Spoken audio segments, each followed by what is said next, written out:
Bertemu kembali, pastinya masih lagi dalam topik pendidikan tinggi dalam manifesto. Apa yang kita mahu, masih lagi bersama dengan Dr. Yazrina. Doktor, tadi kita ada bercakap berkenaan dengan kemahiran insaniah ataupun soft skill. Jadi, rasa penting tak untuk kita terapkan manifesto dalam soft skill dalam manifesto kali ini, dan juga mungkin kepada mereka yang memerlukan peranti siswa. Pada masa itu adalah tempoh pandemik. Namun kini dah beralih kepada zaman pasca pandemik.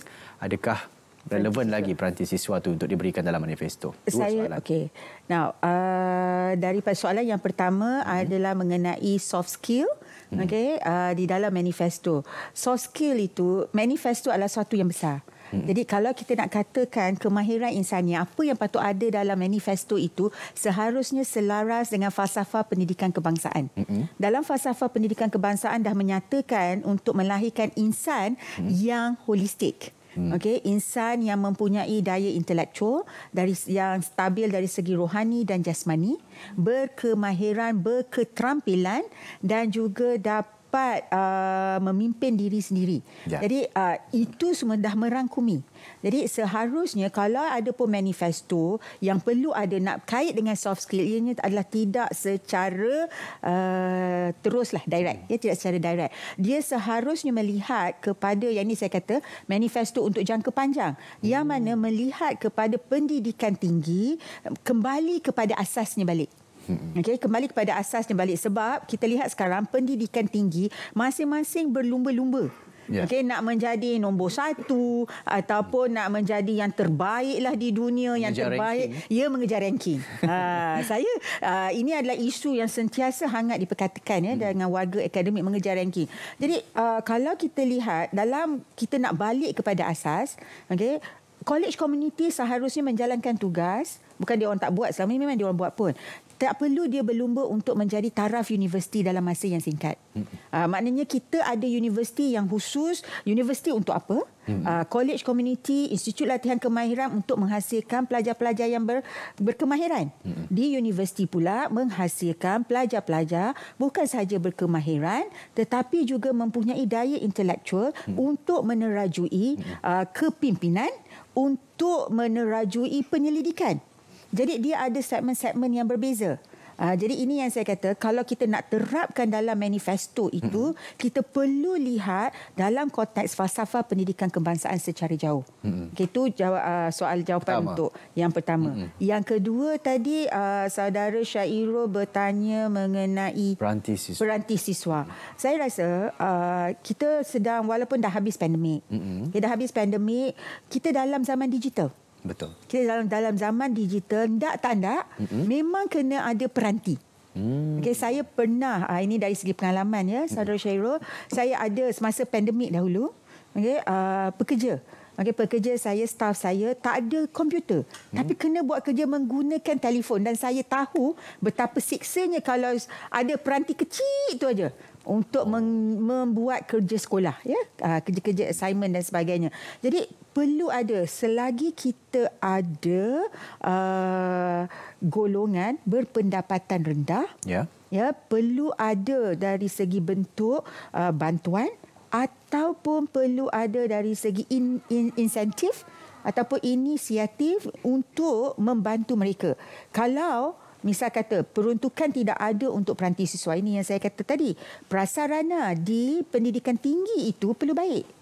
Perlu baik. Maknanya makmal perlu ada. So ini yang patut kita masukkan di dalam manifesto. Kita perlu masukkan dalam manifesto, di mana bagaimana yang kita nak laksanakan inisiatif-inisiatif untuk mendapatkan makmal ataupun untuk mendapatkan capaian internet yang lebih laju.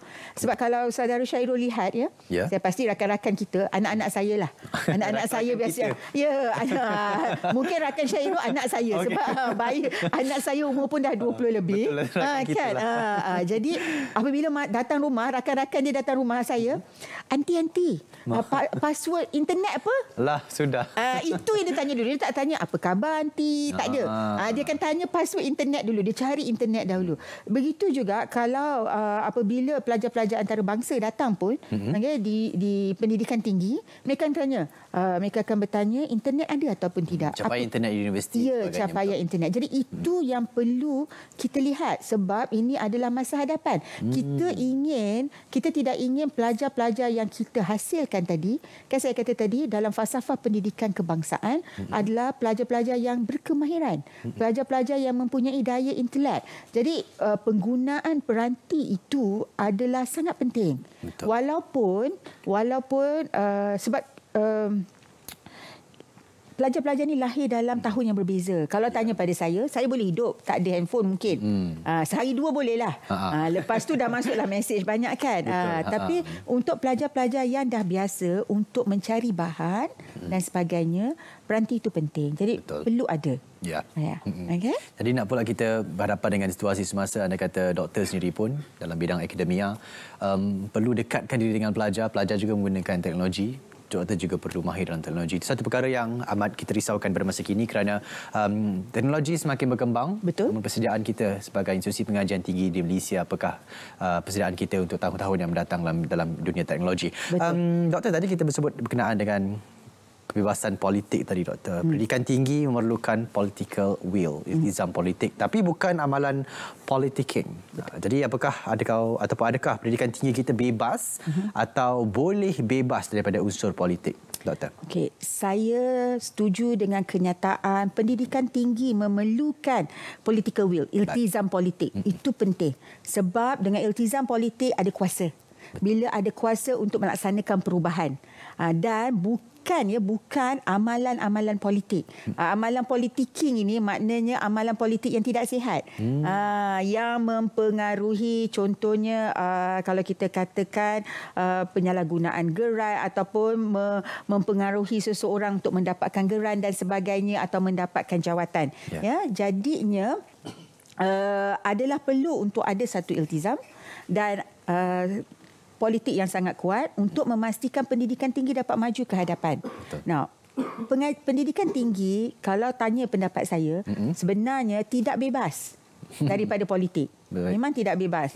Kalau masih lagi dalam keadaan yang sama seperti sekarang, di mana kita masih lagi bergantung kepada kerajaan untuk mendapatkan kedudukan, peruntukan dan sebagainya, politik itu akan sentiasa ada.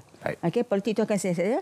Cuma kalau kita ingin bebas, saya nak katakan boleh, tapi dia mesti mempunyai iltizam yang lagi kuat.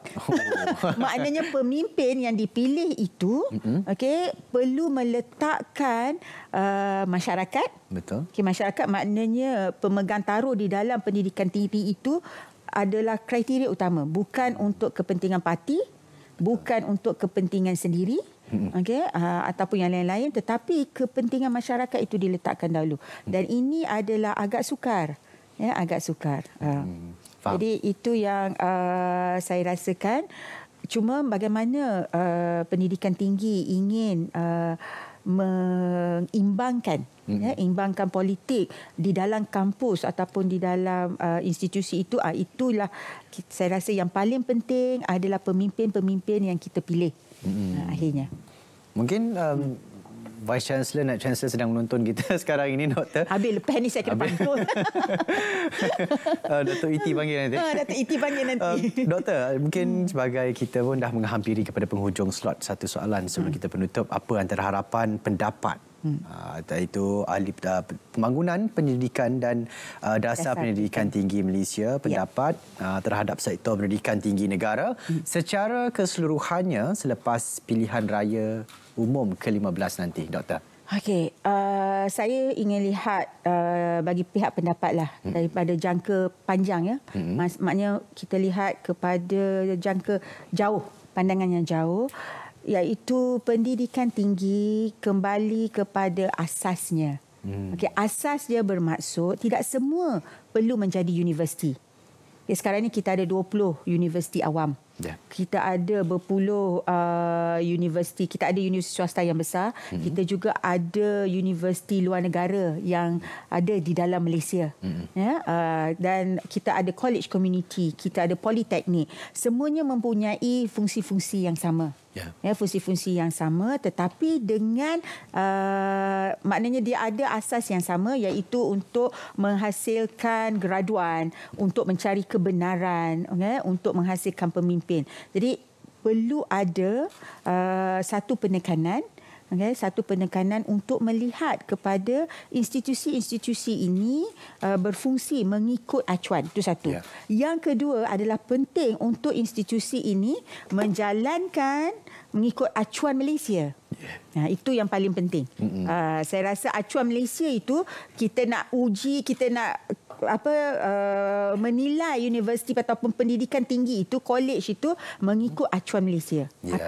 Itu yang paling utama. Betul. Bukan berdasarkan ranking luar negara. Betul. Itu yang paling utama. Sebenarnya kita kena melihat kepada kebolepasaran graduan yang pertamanya, pendapat saya. Yang keduanya, apa yang universiti itu dapat tawarkan kepada Malaysia.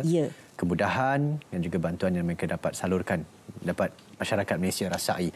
Baik, terima kasih kita ingin ucapkan kepada Profesor Madya Dr. Yazrina Yahya, Ahli Pertubuhan Pembangunan Pendidikan dan Dasar Pendidikan Tinggi Malaysia Pendapat, Universiti Kebangsaan Malaysia UKM, mengenai studi bersama kita pada hari ini, berkongsi berkenaan dengan pendidikan tinggi dalam manifesto, apa yang kita mahu. Moga-moga apa yang dikongsikan itu dapat memberi inspirasi kepada anda, dapat menentukan apa yang kita patut pilih, apa yang patut kita undi, memilih kerajaan, memilih pemimpin untuk memimpin kerajaan Malaysia. Terima kasih kita ucapkan sekali lagi kepada Dr. Yazrina, tapi kepada penonton Lensa IPT, jangan ke mana-mana kerana selepas ini kita akan bersama dengan salah sebenarnya dua orang tetamu kita akan bawakan kepada anda berkenaan dengan pendidikan interaktif dikuasakan kecerdasan buatan. Semuanya selepas ini.